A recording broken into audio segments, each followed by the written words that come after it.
Welcome back to D Summit. We off the hook. Now we're playing some, what is this, y'all? PlayStation? Game Day. Yeah, they went back in time because we didn't have the 97 game here today. Who's winning? Warren G putting hands on Nate Dogg.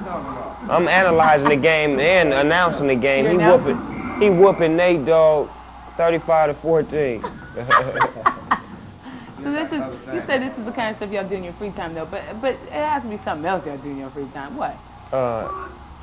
You know, we play with our dogs. We got dogs. All of us got dogs. We love dogs. Big dogs like Rottweilers? Yeah, pit bulls. Pit bulls, boxers? Pit bulls. Just strictly pit bulls, baby. That's all we love them. Really? Yep. It seems like you be gone too much to take care of them. Nah. Sometimes they go with us. Oh, dang. That must be a sight. See how involved y'all get? Can I pull you away real quick? Yeah, I'll do that. Let's go over here and chat. Talk about nothing. We talked a little bit about your like your videos and stuff. What are your favorite old videos? My favorite old videos, Gin and Juice, Doggy Dog World.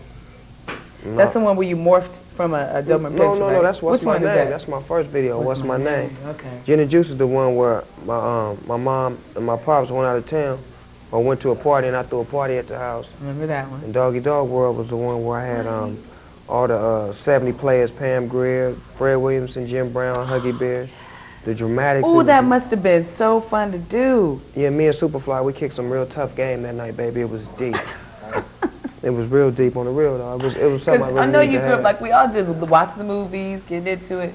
And to actually be able to sit down and talk to him. Yeah. And really, I mean, because I was dressed like him and I was really feeling like him. And I mean, to get the game man, from him, that's like childhood fantasy type That's stuff. why the video was like so way out there, because we was more or less happy to be with them and be working with them, you know what I'm saying? And how did they feel like from an older generation perspective about the kind of music you're doing now? They loved it and they respected the fact that I had enough game to get them and bring them out. Some of them hadn't been out in a while. Yeah. You know what I'm saying? Some of them was like really up under the couch and really wasn't nobody looking to reach back and give them that love, because these are the people who inspired us. So I'm looking at it like, well, I'm going to reach out and give y'all the shot to get back in the game. And now they got a movie, Original Gangsters they did. Right. A whole lot of stuff didn't happen, you know what I'm saying? Sprouted off of probably. Exactly. Right. And it's all to the good. I ain't tripping. You know what's interesting is now, like the younger generation, it always seems like, and I've heard somebody say this, that they think rap and hip hop originated like in this time, in this generation,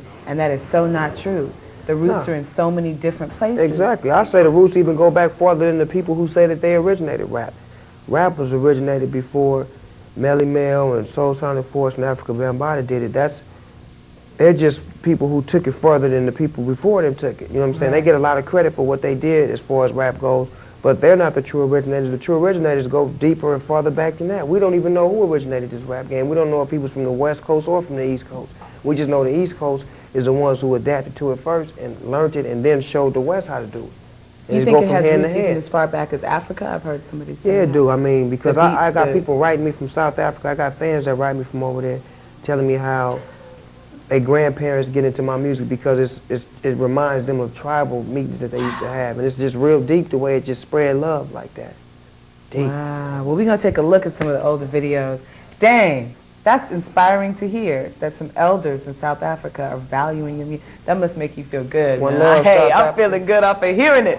We're going to take a look at the old videos. This was Gin and Juice and Doggy Dog World. Check it out. See, you checked out the new videos. That was Never Leave Me Alone off Nate's album, off the Chi Funk Classic Volume. Tell me again. I'm tripping. I don't even know. It's the G Funk. That's what I said. Classics Volume 1. That's what I said. It's the dawning of a Nate Dogg era. You also saw, what was the second one they saw? Oh, they saw Snoop's Upside Your Head. First single off of the Dog Father, which is out there now. You need to go check that out and get your inspiration on. What's up with the, tell us a little bit about the Snoop's Upside Your Head video. That looked like a lot of fun. That video was cool. We shot that video in about 4 or 5 days. It was more or less like a mini movie. And it was exciting because it was like my first time back by myself without the addition of no other rappers rapping on there with me or me guest appearances on somebody else's stuff. It was Snoop Dogg back in the mold of being me. And it took me about a day or two to get back into being me. But when I came harder than what I ever could come. And it's just it was fun doing the video, being able to work with DJ Pooh and Black. They put together the fly concept. This video will win Video of the Year, I think. Hey. You know what I'm saying? Even if it don't, it did in my book, so it's all Which good. Which is all that matters. Exactly. So who puts in with the concepts, like with that video? Who came up with the concept of that video? Basically, Black, Darius Henderson, and DJ Pooh Productions, DJ Pooh, they came up with it. We had been searching for a video concept for that song.